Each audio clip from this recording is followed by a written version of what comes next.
My name is Olivia Morgan, 32 years old, and I never expected to be called into HR on an ordinary Tuesday morning. The confusion in my stomach turned to ice when I spotted my sister Emily, my boss Richard, and my best friend Natalie watching from across the hallway with strange expressions. Something was terribly wrong. The security of my secret ownership of the company suddenly felt like both a shield and a burden as the HR director's words shattered my world. "You're terminated effective immediately. If you've ever felt betrayed by the people closest to you, let me know where you're watching from and subscribe to hear how I turned the tables on those who tried to destroy me." Growing up, I was always the responsible one. My sister Emily, 3 years younger, was the golden child, beautiful, charming, and somehow always managing to capture our parents' attention without even trying. When Emily struggled with homework, our parents hired a tutor. When I needed help with advanced calculus, I was told to figure it out because I was the smart one. This pattern repeated throughout our childhood. Emily's smallest achievements celebrated with dinners out, while my academic honors and sports trophies earned brief nods of acknowledgement. Don't get me wrong, I loved my sister. Our relationship was complicated, a mix of sisterly affection and unspoken competition. But those early years taught me something invaluable. I could only truly count on myself. While Emily relied on our parents' constant support, I developed independence and business acumen early, starting a neighborhood tutoring service at 14 and managing my own stock portfolio by 17. College furthered our different paths. I worked 2 jobs while earning my business degree, then secured a scholarship for my MBA. Emily bounced between 3 different majors before settling on communications, her education fully funded by our parents. During family gatherings, Emily would entertain everyone with sorority stories while my academic achievements were met with polite smiles and quick subject changes. My career began with typical entry-level struggles, but I worked relentlessly, moving between companies to gain diverse experience. Everything changed when I met Victoria Wheeler, a marketing pioneer who became my mentor and champion. Victoria saw something in me that others missed. Not just ambition, but vision. "You understand what most marketers forget," Victoria told me over lunch one day. "That behind every data point is a human being making a decision based on emotion, then justifying it with logic." Our mentor-mentee relationship blossomed into friendship, making it all the more devastating when Victoria revealed her terminal cancer diagnosis. With 6 months to live and no heirs, Victoria made me an unexpected offer. "I want to sell you Pinnacle Marketing," she said from her hospital bed. "Not because you're my friend, but because you're the only person I trust to honor what I've built." The arrangement was unusual. Victoria wanted me to understand the company from the ground up before taking visible leadership. The legal structure gave me majority ownership, but a special clause kept this information private for 3 years, with only the company's board attorney aware of the arrangement. To everyone else, the company had been placed in a private trust. Sometimes, the best leadership comes from listening rather than speaking first, Victoria said. "Work your way up honestly. When the time comes, you'll know what Pinnacle truly needs." After Victoria's passing, I honored her wishes. Despite owning the company, I applied for a marketing executive position at Pinnacle through normal channels.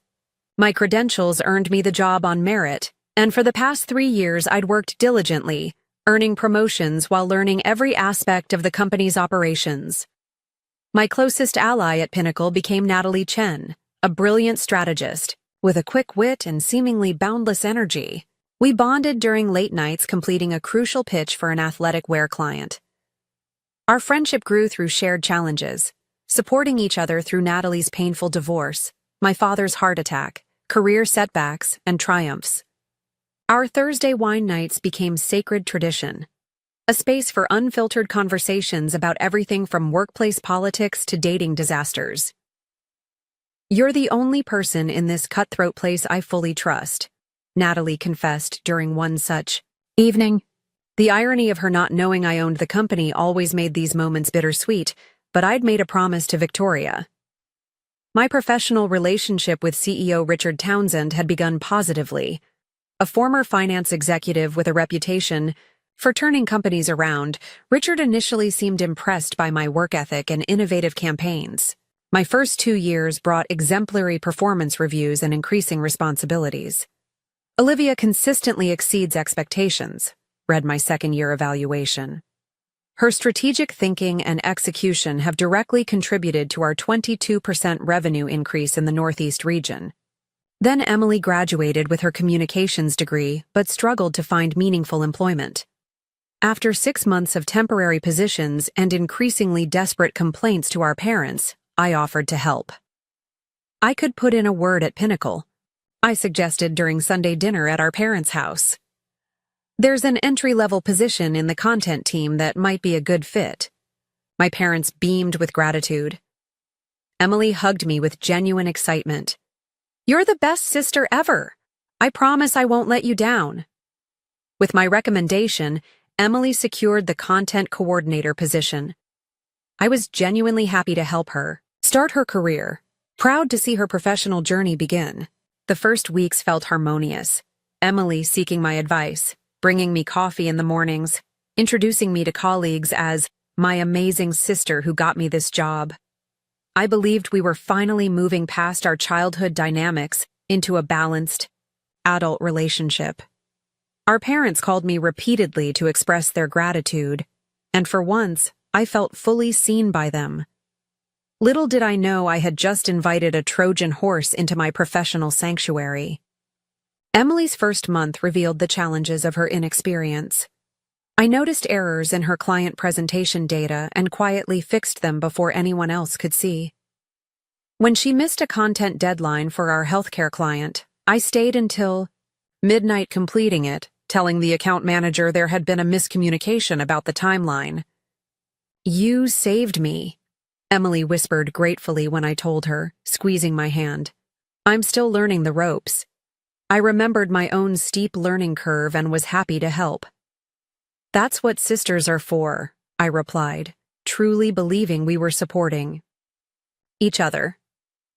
Despite these professional stumbles, Emily's social integration was flawless. Within weeks, she became the office favorite. She brought homemade banana bread to morning meetings, organized happy hours, and remembered everyone's birthdays.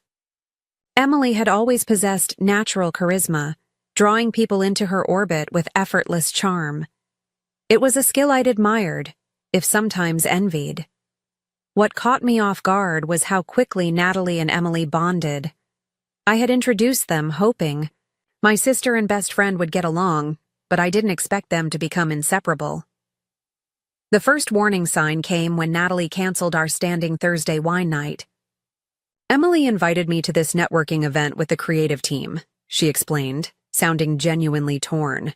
We can reschedule for tomorrow? One cancellation became several.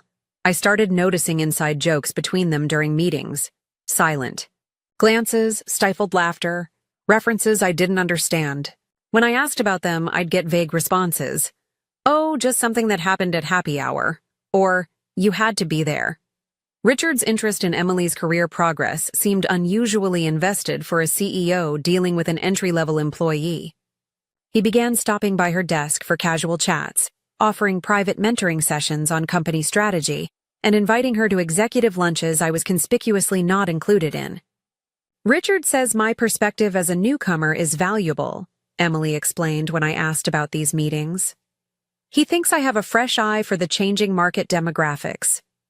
The first major red flag appeared during the quarterly strategy presentation for our largest retail client. Emily was scheduled to present the content calendar, a straightforward task for her role. The night before, she called me panicking. I don't think my section is strong enough, she admitted. Could you look it over? I spent hours reworking her presentation, adding strategic insights about consumer engagement patterns and potential new market segments. I even created custom graphics to illustrate key points. Just use whatever helps, I told her, emailing the file. We want the client to be impressed with the team. During the presentation, I watched in disbelief as Emily presented my entire strategy section word for word, including my specific recommendations for targeting suburban millennials, without any attribution. Worse, she had removed my name from the contributor slide entirely. When Richard praised Emily's innovative thinking and strategic insight beyond her experience level, I waited for her to acknowledge my contribution. Instead, she smiled and thanked him for his mentorship, adding, "I've been studying market trends in my free time." That evening, I discovered files missing from my computer, specifically research for an upcoming pitch to a major sportswear brand. The IT department claimed it must have been a system glitch, but restoration was impossible. I had to recreate weeks of work over a single weekend. Conversations between Emily, Natalie, and sometimes Richard began stopping abruptly when I approached. Once, bringing coffee to the conference room, I clearly heard my name followed by laughter, before the room fell silent as I entered. "Just discussing weekend plans," Natalie explained unconvincingly, avoiding eye contact. After just 4 months, Emily received a promotion to junior manager, an advancement that typically required at least a year of proven performance. The announcement came via company-wide email highlighting her exceptional contributions and natural leadership abilities. That same week, Natalie's behavior in meetings shifted dramatically. Previously, she had always supported my ideas, often building on them or defending them against criticism. Now she remained silent, or worse, found subtle ways to undermine them. "I'm not sure Olivia's approach aligns with our current direction," she commented during a strategy session, despite having enthusiastically approved the same concept in our preparatory meeting. I began noticing exclusion from email chains directly relevant to my projects. Decisions were being made without my input, then presented as finalized when they eventually reached me. Richard's criticism of my work increased, focusing on minor issues while overlooking substantial achievements. "Your reporting lacks the innovative touch we're looking for," he commented on a comprehensive analysis that had taken weeks to prepare. The following day, I saw Emily presenting a remarkably similar framework that received his effusive praise. During a client dinner, our pharmaceutical account director Marcus pulled me aside with concern in his eyes. "Is everything okay, Olivia? The dynamics seem different lately. You've always been our strongest strategist, but I'm getting mixed messages about who's leading our account." I maintained professionalism, attributing changes to new team structures. But his observation confirmed my suspicions weren't just paranoia. The physical manifestation of my changing status came when Emily moved into a window office while I remained in my cubicle, despite my senior position. The justification was that she needed privacy for client calls, though my client portfolio was 3 times larger. The final confirmation of deliberate undermining came when I discovered unauthorized access to my confidential client files. The system log showed access from Natalie's credentials at times she was in meetings with Emily and Richard.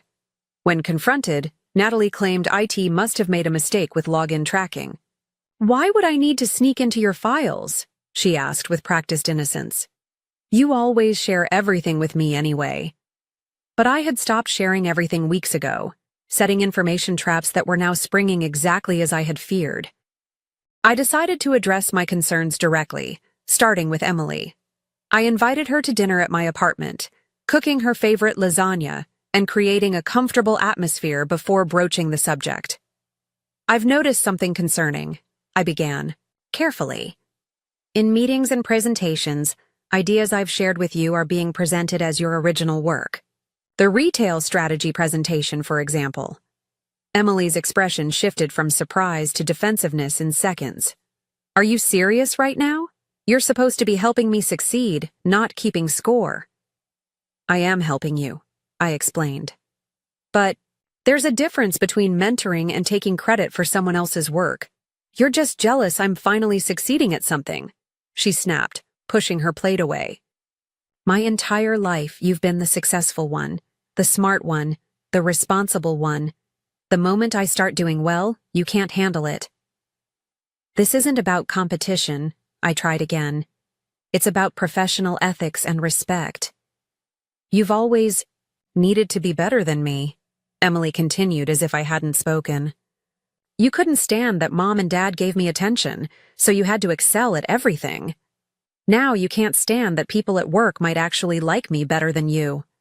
She left before dessert, slamming my apartment door and leaving me stunned by the level of resentment beneath her words. My conversation with Natalie was equally unsettling. We met at Westside Coffee, the quiet cafe where we'd spent countless hours strategizing campaigns and sharing confidences. I've noticed a change in our friendship, I said after small talk about the weather. And in our professional relationship. I feel like you've been distant and sometimes undermining my work. Natalie stirred her latte slowly, not meeting my eyes. I think you're being paranoid, Liv. Things are just busy right now with the new organizational structure. I'm not imagining being excluded from email chains or having my ideas dismissed in meetings, I persisted. Maybe you're taking normal workplace dynamics too personally, she suggested with a condescending smile. Emily mentioned you've been stressed lately. The casual mention of discussions about me with my sister sent a chill through me. Emily and I talk about work sometimes, I acknowledged. As do we. Or at least we used to. Natalie sighed, checking her phone distractedly. Maybe if you were more of a team player like your sister, you wouldn't feel so isolated. Emily integrates with everyone, doesn't keep her ideas to herself, shares credit freely. Shares credit? I echoed incredulously. She presented my entire strategy as her own work. She told me you offered some minor suggestions, Natalie replied dismissively. Look, I think you need to reflect on why you're so threatened by your sister's success. It's not healthy, Liv. My scheduled meeting with Richard about these concerns proved equally frustrating.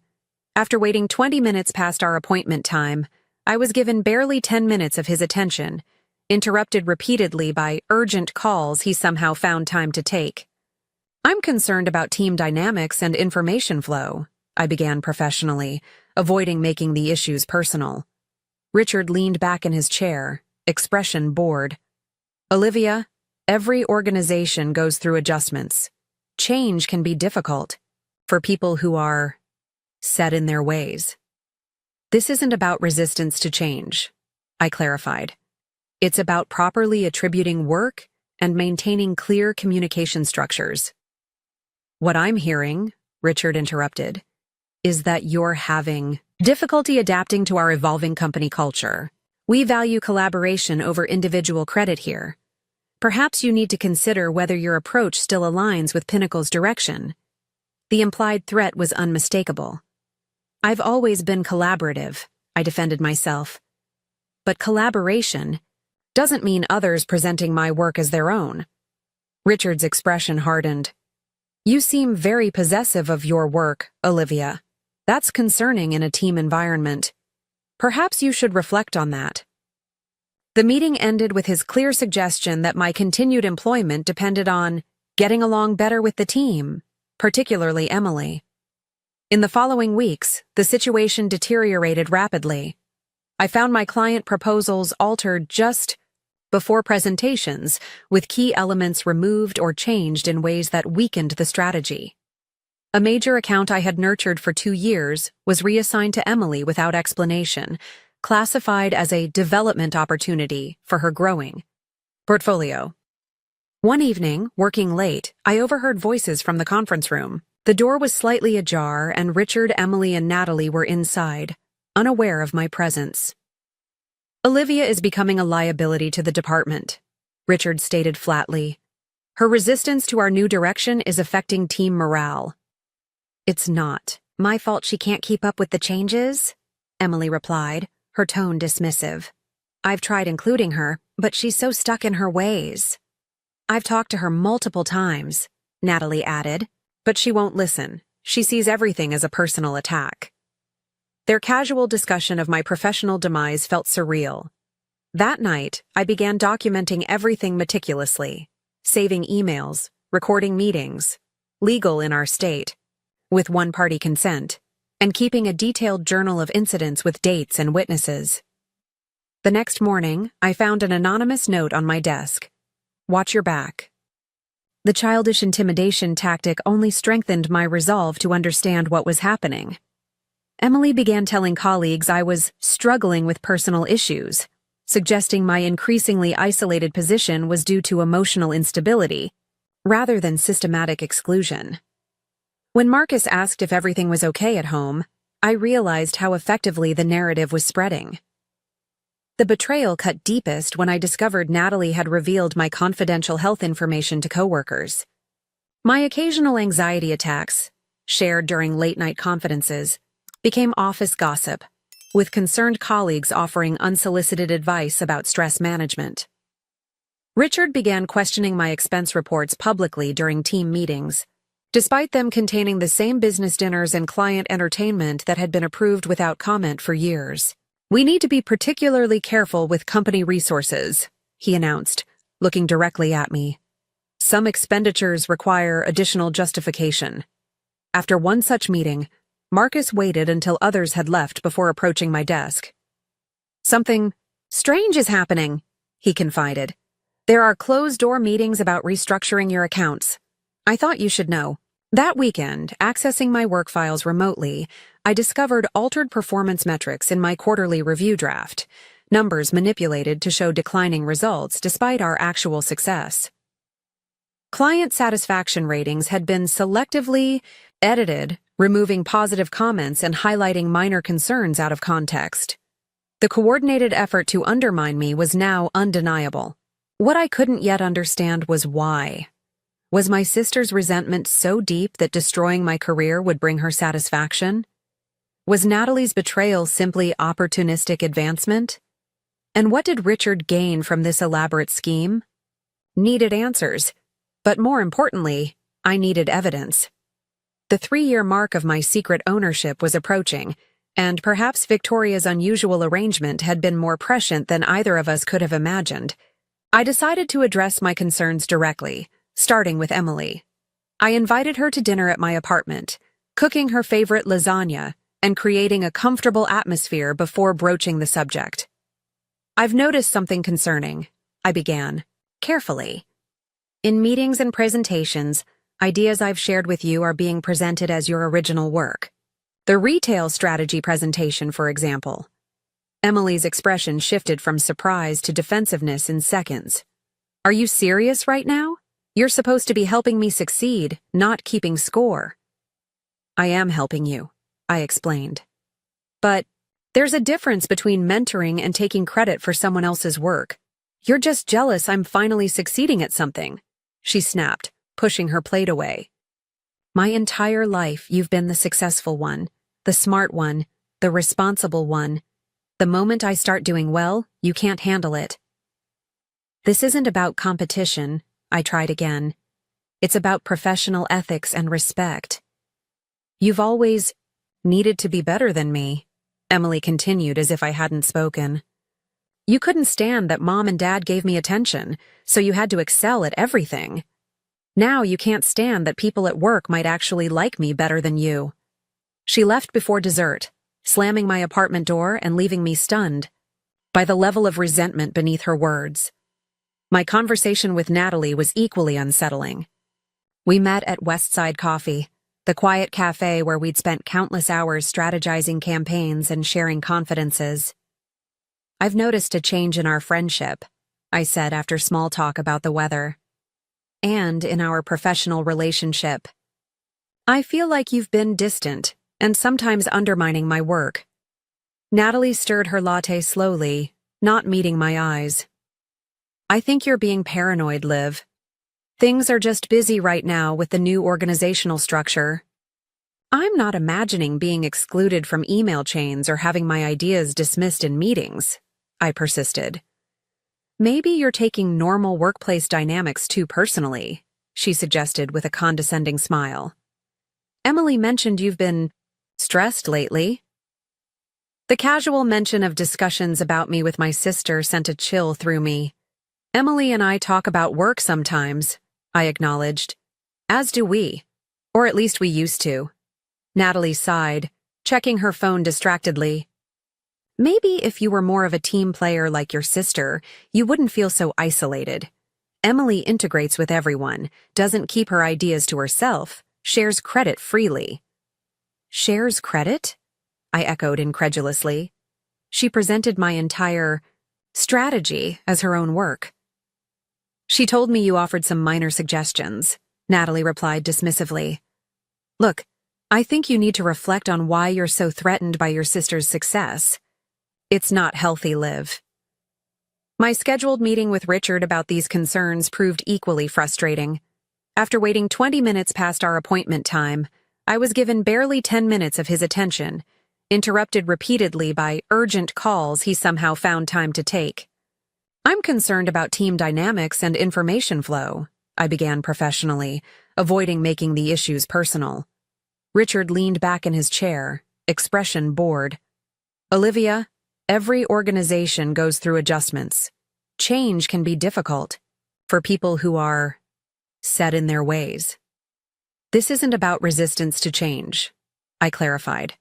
It's about properly attributing work and maintaining clear communication structures.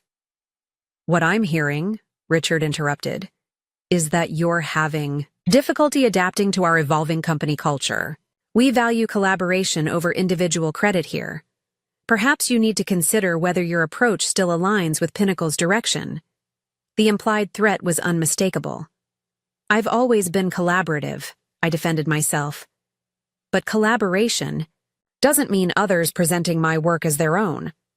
Richard's expression hardened. You seem very possessive of your work, Olivia. That's concerning in a team environment. Perhaps you should reflect on that.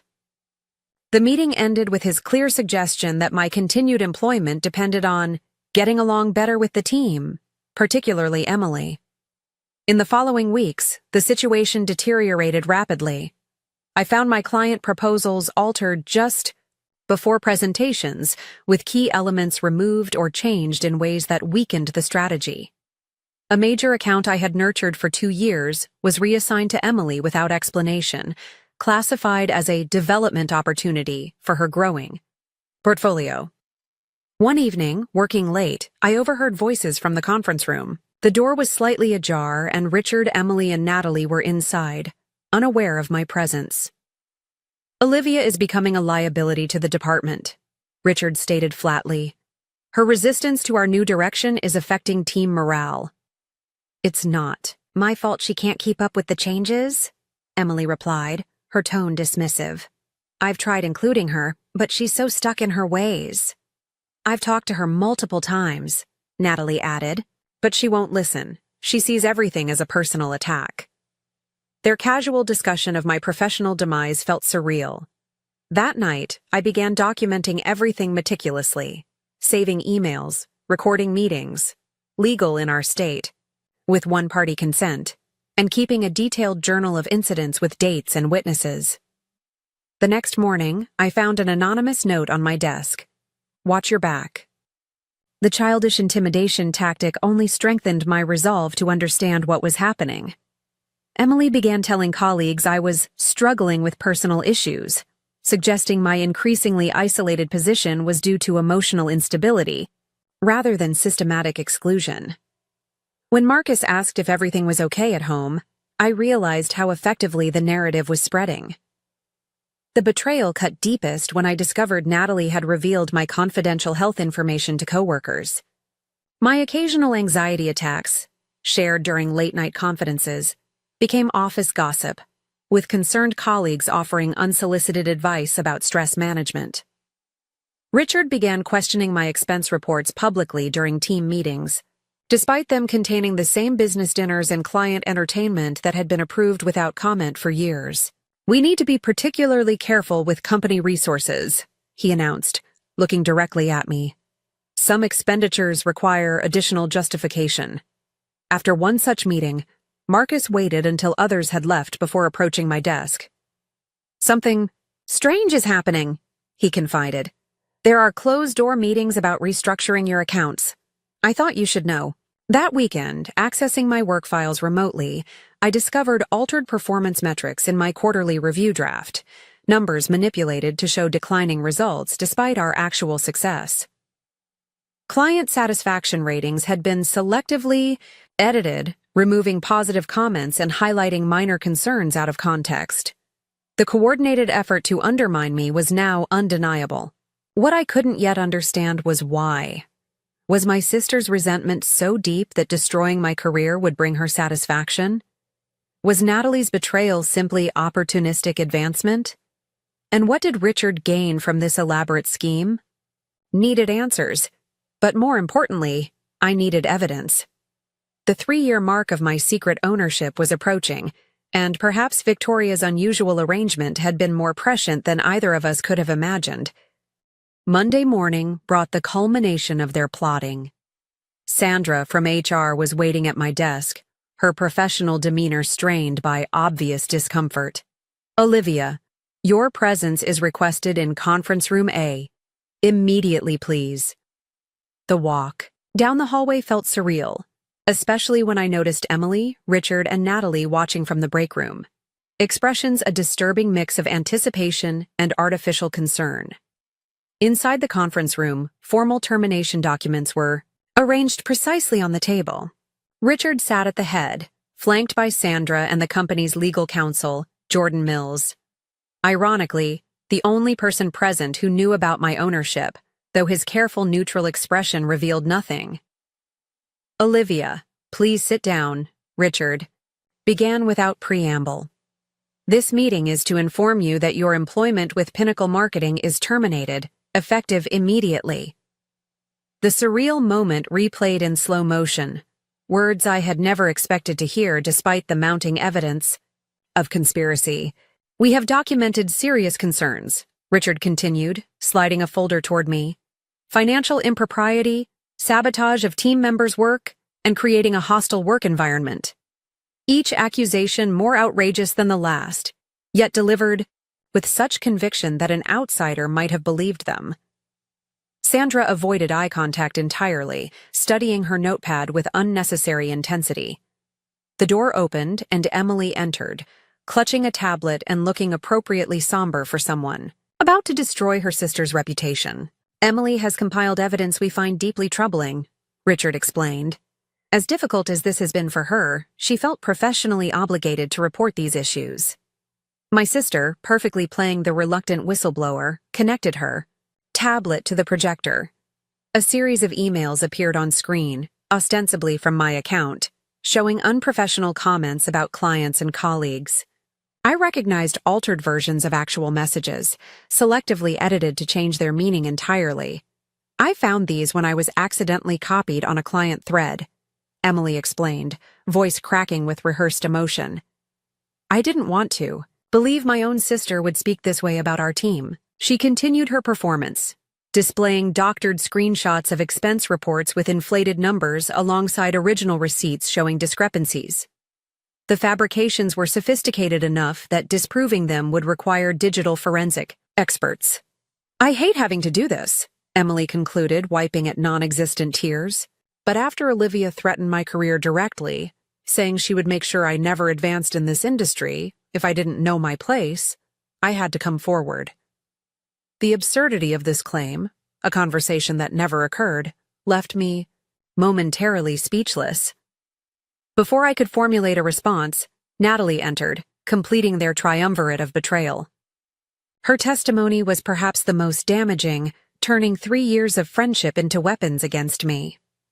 "Olivia has been increasingly unstable," she stated, glancing at me with manufactured pity.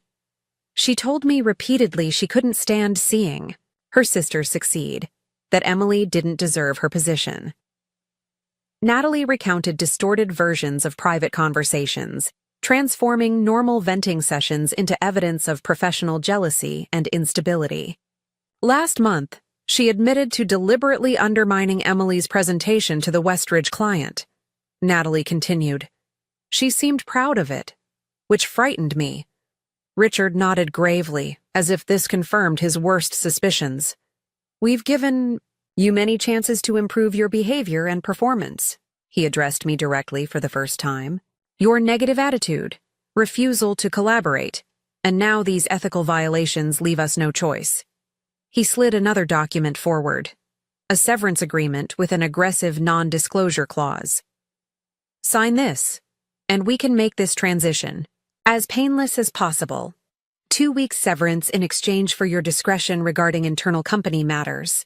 The insulting offer finally broke my shocked silence. These accusations are fabricated, I stated calmly. I have documentation proving— We've reviewed all relevant materials, Richard interrupted. Our decision is final. Attempts to defend myself were methodically cut short. When I began detailing the timeline of manipulation, Sandra interjected with procedural objections. When I questioned the authenticity of the emails, Jordan the lawyer cleared his throat and suggested, "This isn't the appropriate forum for technical disputes." The choreography of my professional execution made one thing crystal clear. This had been planned for weeks, possibly months. Every attempt at defense was anticipated and blocked. Security waited outside, a final humiliation as I was escorted through the office I secretly owned. Colleagues watched with expressions ranging from confusion to poorly concealed satisfaction. Emily cleared her throat and looked away as I passed. Natalie studied her shoes with sudden fascination. A cardboard box containing my personal items had already been packed, pictures removed from frames, my award plaques missing, client gifts nowhere to be seen. The message was clear. My existence was being systematically erased from Pinnacle. At the elevator, the architects of my downfall couldn't resist final declarations. "This is just business, nothing personal," Emily stated, echoing a phrase I'd used when helping her prepare for tough client conversations. "You brought this on yourself," Richard added coldly. "Your inability to adapt became a liability."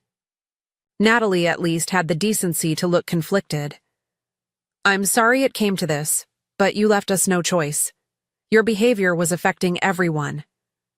The elevator doors closed on their self-righteous expressions, and I maintained composure until reaching my car in the parking garage. Only then did the emotions flood through.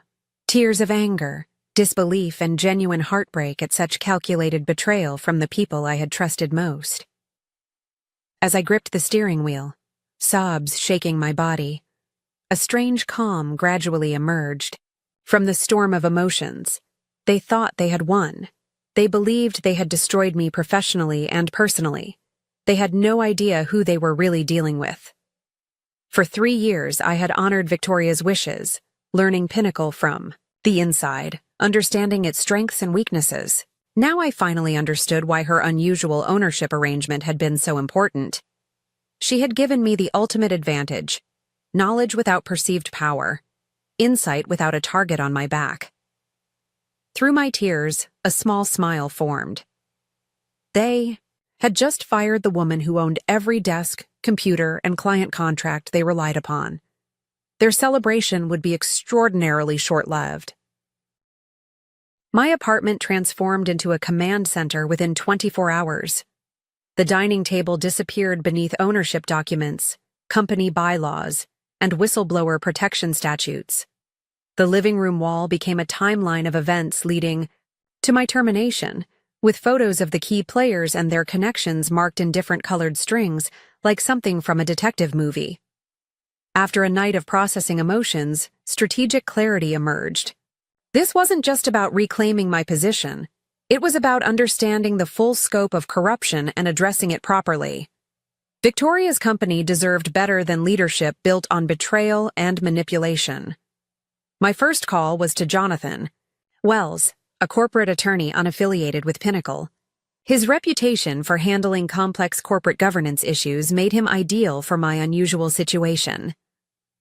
"Let me understand correctly," Jonathan said after I explained everything. "You're the majority owner of the company that just terminated your employment, but only the board attorney knows this fact?" "Correct," I confirmed. "The 3-year confidentiality period ends next month, but current circumstances necessitate accelerating the revelation." Jonathan's strategic mind immediately grasped the potential. "This gives you extraordinary leverage, but timing is crucial. Too soon, and they might attempt to destroy evidence. Too late, and they further entrenched themselves in power. We developed a multi-phase strategy. First, gathering comprehensive evidence of their misconduct beyond my personal grievances. Second, preparing a formal presentation for the board of directors. Third, the strategic revelation of my ownership at a moment of maximum impact. Your termination may be a blessing in disguise, Jonathan observed. They believe you're neutralized, which makes them vulnerable. Overconfidence creates carelessness. My phone rang that evening. Mark is calling from a personal number rather than his work line. I had to let you know what's happening, he said, voice hushed. Emily moved into your office this afternoon. Richard called a department meeting announcing organizational improvements and your departure due to performance concerns. Natalie's been promoted to senior team lead, taking over your major accounts. How did the team react? I asked, genuinely, curious about my colleagues' perceptions. Confused, mostly. Several people questioned the narrative. You've always been incredibly competent. But Richard shut down questions quickly with vague references to information that cannot be shared due to legal considerations. Marcus continued providing invaluable insider updates in the days that followed. Meanwhile, I discovered I still had remote access to certain system areas, an oversight in their hasty termination process. This revealed a deeper conspiracy than I'd imagined. A draft organizational chart showed Emily slated for promotion to director within 3 months, then vice president by year-end, an absurdly accelerated timeline for someone with her limited experience. Richard's annual compensation document included a substantial bonus tied to department efficiency improvements, corporate language for staff reductions. Natalie's email communications revealed she'd been systematically undermining me for months, reporting out-of-context information to Richard and suggesting my projects be reassigned. More disturbing were the financial improprieties I uncovered. Client overbilling had become standard practice, with services charged but never delivered. Expense report manipulation extended beyond fabrications about my reports. Richard regularly classified personal trips as business travel. Several contracts contained language disadvantageous to clients that differed from versions they had signed, potential fraud that could destroy Pinnacle's reputation if exposed. The betrayals extended beyond professional boundaries. In Natalie's email draft folder, I found messages to my ex-boyfriend James, with whom she had apparently been involved for months while counseling me through the breakup. Emily's communications with colleagues contained disparaging comments about my work ethic, personality, and even appearance. Richard's emails included sexist remarks about female executives that would horrify the company's public relations team. With each discovery, I meticulously documented evidence, creating backup, copies stored securely with Jonathan. The picture emerging was clear. A culture of deception had taken root, with my termination merely the most visible symptom. Jonathan advised contacting board members individually rather than as a group. The element of surprise works in your favor, he explained. Individual conversations prevent them from forming a united front before hearing you out. Over the following week, I scheduled private meetings with each board member, citing serious concerns about recent management decisions, without revealing my ownership status. Their curiosity secured the meetings. My evidence would ensure their attention. The night before the emergency board meeting Jonathan had helped arrange, I prepared with the intensity of an attorney before a major trial. My presentation was meticulously organized, evidence irrefutable, and delivery rehearsed to maintain professional composure despite the personal betrayal. Standing before my bathroom mirror in rehearsal, I practiced the pivotal revelation. Before we continue, there's something important you should know. I am not just a former employee of Pinnacle Marketing. I am its majority owner. For a moment, doubt crept in. Was I pursuing justice or revenge? Would Victoria approve of my approach? A deep breath centered me. This wasn't about personal vindication, but about honoring Victoria's legacy and the company she had built with integrity. The people who had conspired to remove me had demonstrated they didn't share those values. I laid out my power suit for the morning, not the one they'd seen me wear around the office, but a custom-tailored navy ensemble I'd purchased after becoming owner, but never worn. Tomorrow, I would reclaim not just my company, but my power. Sleep came surprisingly easily that night. Perhaps because for the first time since my termination, I wasn't the victim of their story anymore. I was the author of what happened next.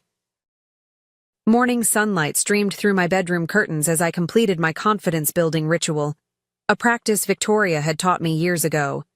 Standing tall, shoulders back, I spoke affirmations that now carried literal truth. I am capable. I am powerful. I am the rightful leader of Pinnacle Marketing. The drive to headquarters felt surreal, simultaneously familiar and transformed by my new perspective.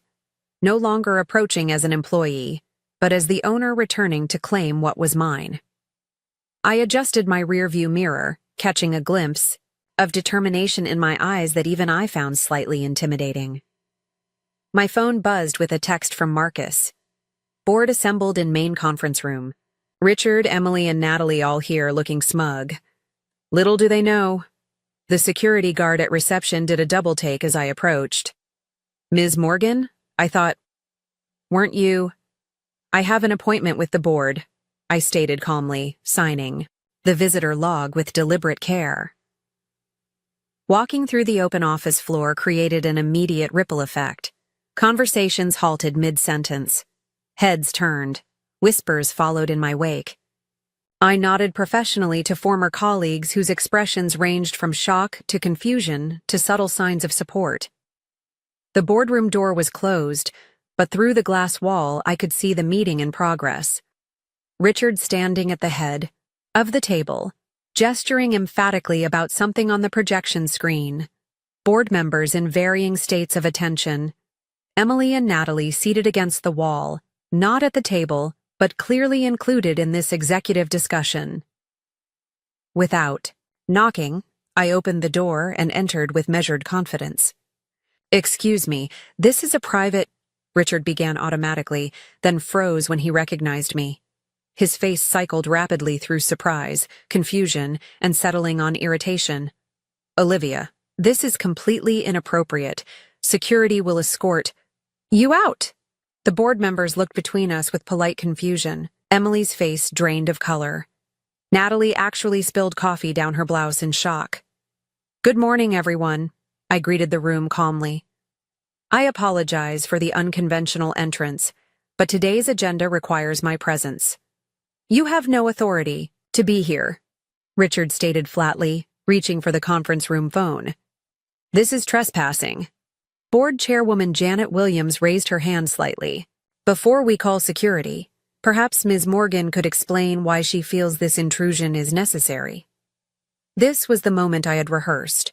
With perfect composure, I placed my portfolio on the table and made direct eye contact with each board member. Before we begin, I should introduce myself properly. I'm Olivia Morgan, majority owner of Pinnacle Marketing. The silence that followed was absolute. Richard's hand froze mid-reach for the phone. Emily made a small, involuntary sound of disbelief. That's impossible, Richard finally sputtered. The company was placed in a trust after Victoria Wheeler's death. I nodded to Jordan Mills, the board attorney, who cleared his throat awkwardly. Actually, Richard, Ms. Morgan is correct. The legal structure established by Ms. Wheeler did indeed transfer majority ownership to Olivia Morgan, with a 3-year confidentiality clause that I was legally bound to honor. I distributed copies of the ownership documentation to each board member. As you can see, everything is in order. Victoria wanted me to learn the company from within before assuming visible leadership. Recent events have made it necessary to accelerate the timeline for revealing this arrangement. The board members examined the documents while Richard, Emily, and Natalie exchanged panicked glances. Their entire house of cards was collapsing in real time. This is certainly unexpected, Janet stated carefully. But it appears legitimate. Perhaps we should adjust our agenda to address this development. I appreciate that, I replied, connecting my laptop to the projector. And I believe the board should be aware of several concerning practices that have developed under current management. Over the next hour, I presented methodically documented evidence of each impropriety, the financial mismanagement, client contract alterations, fabricated evidence against me, and systematic undermining of proper business practices. The board's expressions grew increasingly grave with each revelation. These emails clearly show coordination to remove me based on fabricated performance issues, I explained, displaying the communications between Richard, Emily, and Natalie. Not because of any professional failings, but because I represented an obstacle to their personal agendas. Richard attempted interruptions several times, his face reddening with each failed objection. This is a gross mischaracterization, he finally managed when I paused. Everything we did was standard business strategy. Restructuring teams for efficiency is normal corporate practice. Falsifying financial records and client contracts is not standard practice, board member Thomas Chen countered, adjusting his glasses to study the evidence more closely. Neither is coordinating false testimony against employees. Emily, seemingly unable to maintain her composure, stood suddenly. You don't understand. She's always been jealous of me. This is her revenge for finally getting recognition at work. Emily, I addressed my sister directly for the first time. The emails from your account discussing how to manipulate performance metrics and create false evidence speak for themselves. You had access to our emails? Natalie asked, horror dawning on her face as she realized the extent of their exposure. The company's systems retain everything, I explained. Nothing is ever truly deleted. The individual confrontations that followed were both painful and necessary. Richard attempted to maintain his executive demeanor, insisting his actions were justifiable business decisions rather than personal vendettas. This was just business strategy, he claimed, straightening his tie defensively. Improving departmental efficiency sometimes requires difficult personnel changes. Emily abandoned pretense entirely, tears streaming down her face, genuine ones this time. You always had everything, she cried. The brains, the success, the recognition. The one time I found something for myself, you couldn't let me have it. I helped you get hired, I reminded her quietly. I supported your career. You chose to advance by sabotaging mine. Natalie's breakdown was perhaps the most revealing. After initial denials, she eventually admitted, I was just trying to advance my career. Richard and Emily were gaining influence, and you were being pushed out. I made a strategic decision. You made a decision to betray 3 years of friendship, I corrected her. That's not strategy. That's character. The board members exchanged concerned glances throughout these confrontations. Janet finally called for order. These allegations are extremely serious, she stated. We need to discuss appropriate actions immediately. I have questions about the secretive ownership arrangement, Thomas added. While legally sound, it creates governance concerns. I explained Victoria's vision, her belief that understanding a company from different perspectives was essential to effective leadership. She wanted me to experience Pinnacle without the deference or isolation that often comes with visible ownership. To see the company's true operations, not just what people wanted me to see. Given what we've discovered today, her foresight was remarkable, Janet observed. Jordan Mills reviewed the legal implications while I outlined my plans for restructuring Pinnacle's leadership and recommitting to ethical business practices. The detailed transition plan impressed the board, demonstrating I had focused on the company's future rather than merely personal vindication. After brief deliberation, the board voted unanimously to confirm my executive authority and authorize an independent investigation into the financial improprieties. Janet then nodded to security personnel waiting discreetly by the door. Mr. Townsend, Ms. Morgan, Emily that is, and Ms. Chen will be escorted from the premises immediately, she announced. Their access to company systems has already been revoked. The symmetry of their departure, escorted through the same hallways where I had experienced that humiliation days earlier, was not lost on anyone. Emily made desperate appeals as she was led away, alternating between apologies and accusations. Richard maintained rigid silence, his career imploding. With each step, Natalie wept openly, repeatedly saying, "I'm sorry," as the elevator doors closed. The emergency staff meeting that afternoon revealed the truth to the entire company. Shock gave way to understanding as I explained the unusual ownership arrangement and recent events without villainizing individuals. Their actions spoke for themselves. Pinnacle Marketing was built on principles of integrity and innovation, I concluded. Today marks our recommitment to those values. I look forward to working with each of you to strengthen our company and serve our clients with the excellence they deserve. As employees filed out with expressions ranging from relief to excitement about the company's new direction, Marcus approached with a wide smile. "I knew something wasn't right," he said, "but I never imagined this plot twist." "Truth is often stranger than fiction," I replied, feeling the weight of the past weeks beginning to lift. "Thank you for being one of the few who stood by me." The boardroom emptied except for Janet, who lingered after others left. "Victoria chose well," she said simply. "Not many could have handled this situation with such grace." For the first time in weeks, I felt the rightness of Victoria's decision, not just her choice of successor, but her unconventional method of preparation. Through fire, I had been forged into exactly the leader Pinnacle needed. 1 month after the dramatic board meeting, Pinnacle Marketing felt like a different company. The physical space remained unchanged. Same open office layout, same conference rooms, same lobby artwork. But the atmosphere had transformed, completely. My first executive decision had been implementing a transparent leadership structure. The organizational chart was simplified and made public to all employees, with clear reporting lines and decision-making processes. Weekly company-wide updates kept everyone informed about major developments, eliminating the secretive culture that had flourished under Richard's leadership. New ethical business practice policies were instituted with an anonymous reporting system for concerns. Client contracts were reviewed and corrected where necessary, with transparent conversations about past discrepancies. Remarkably, our honesty strengthened most client relationships rather than damaging them. We value partners who prioritize integrity, our largest client's CEO told me after one such difficult conversation. "It would have been easier to hide these issues.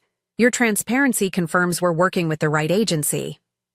The fates of those who had orchestrated my downfall unfolded in starkly different directions. Richard faced legal charges for financial fraud based on the investigation findings. His professional reputation was in tatters, his executive career effectively over. Emily had landed an entry-level position at a competing agency, starting over at an appropriate level for her experience. Our parents had been shocked by the full story, initially attempting to minimize her actions as just a misunderstanding between sisters. Only after showing them the documented evidence did they begin to understand the severity of her betrayal. Natalie's repeated apology attempts filled my email inbox for weeks. Phone calls, text messages, even a handwritten letter delivered to my apartment, all expressing remorse that seemed genuine, but came far too late. I never responded. Some betrayals cannot be undone, only accepted as painful lessons about human nature. Rebuilding trust within the company became my primary focus. I scheduled one-on-one meetings with every employee, listening to concerns and ideas without defensiveness. Marcus was promoted to Senior Strategy Director, along with other loyal team members whose talents had been overlooked in the previous regime. A new mentorship program paired junior staff with experienced leaders across departments, creating growth opportunities while breaking down silos. Unlike Emily's accelerated advancement, promotions now followed transparent criteria based on demonstrated skills and consistent performance rather than favoritism. My personal healing journey proved more challenging than the professional reconstruction. Weekly therapy sessions helped process the profound betrayal by those closest to me. My therapist, Dr. Levine, specialized in relationship trauma and provided valuable perspective. "What makes betrayal so devastating," she explained during one session, "is that it doesn't just damage the relationship. It undermines your view of yourself as someone capable of judging who deserves trust." Rebuilding that self-trust became essential work. I reconnected with genuine friends who had no connection to Pinnacle, people whose support came without professional agendas. Weekend hiking trips, dinner gatherings, and honest conversations about my experience provided community when I most needed it. The family fallout required delicate navigation. My parents initially oscillated between defending Emily and expressing shock at her actions. After several tense family dinners, I finally established clear boundaries. "I can maintain a relationship with you separately from Emily," I told them over coffee one Sunday. "But I need you to respect that my professional relationship with her is permanently severed, and our personal relationship needs significant time and space to heal, if that's even possible." Their protest that family should always forgive revealed how deeply they misunderstood the situation. "Forgiveness might be possible someday," I explained. "But trust is earned through actions, not family obligation. Emily made calculated choices repeatedly over months. That requires more than a simple apology to address." Establishing these boundaries proved liberating. For the first time in my life, I defined my relationships on my terms, rather than meeting others' expectations. Pinnacle's business transformation exceeded even my optimistic projections. Client relationships strengthened through honest communication and renewed commitment to quality. The new ethical marketing initiative, focusing on transparent data practices and authentic storytelling, attracted socially conscious clients previously hesitant to work with agencies. 6 months after taking visible leadership, Pinnacle received industry recognition for our company turnaround and innovative approach to client relationships. Standing on stage accepting the award, I silently thanked Victoria for her foresight and faith in my potential. My personal growth paralleled the company's evolution. I learned to trust selectively but openly, verifying important information while not succumbing to paranoia about everyone's motives. Leading authentically meant acknowledging both strengths and vulnerabilities, creating a culture where others could do the same. The chance meeting with Natalie happened 8 months after the firing, at a coffee shop across town from Pinnacle's offices. The initial shock of seeing her gave way to a strange calmness as she approached my table hesitantly. "Olivia, I don't expect forgiveness," she began. "But I want you to know I understand now what I destroyed. Not just a friendship, but my own integrity." "Why did you do it?" I asked, the question that had haunted me despite all the evidence I'd uncovered. "At first, it was just small compromises," she admitted. "Supporting Emily occasionally seemed harmless. Then Richard started including me in executive discussions if I provided information about your projects. The power was intoxicating." She looked down at her hands. By the time I realized the line I had crossed, it felt impossible to turn back. I nodded, neither accepting her justification nor rejecting her humanity. "Actions have consequences, Natalie. That's something we all have to live with. We didn't become friends again. That bridge had burned completely. But the conversation provided closure I hadn't realized I needed. Walking away, I felt neither the burning anger nor the crushing hurt that had once consumed me, just acceptance and a readiness to focus on the future. The entire experience had taught me lessons no business school could provide. I learned that self-worth must come from within, never dependent on others' validation. I discovered the power of patience and strategic thinking when emotions demanded immediate reaction. Most importantly, I recognized that authentic relationships, personal and professional, require consistent alignment between words and actions. Sometimes the people who hurt you most give you the greatest gift, the strength to rebuild yourself. Stronger than before, the betrayal that could have destroyed my career instead transformed me into a more insightful leader and a more authentic person. By trying to tear me down, They had inadvertently revealed my true resilience. As Pinnacle continued to thrive under my leadership, I often reflected on Victoria's unusual arrangement. She hadn't just given me a company. She had created conditions that forced me to earn it, to understand it deeply, and to fight for it when necessary. That was a legacy worth honoring with every decision I made moving forward. Have you ever experienced betrayal from someone you trusted completely? How did you rebuild afterward? Share your story in the comments below. If this resonated with you, please like, subscribe, and share to help others find strength in similar situations. Remember, sometimes our greatest challenges reveal our true power. Thank you for listening to my journey, and may you find the courage to stand tall in your own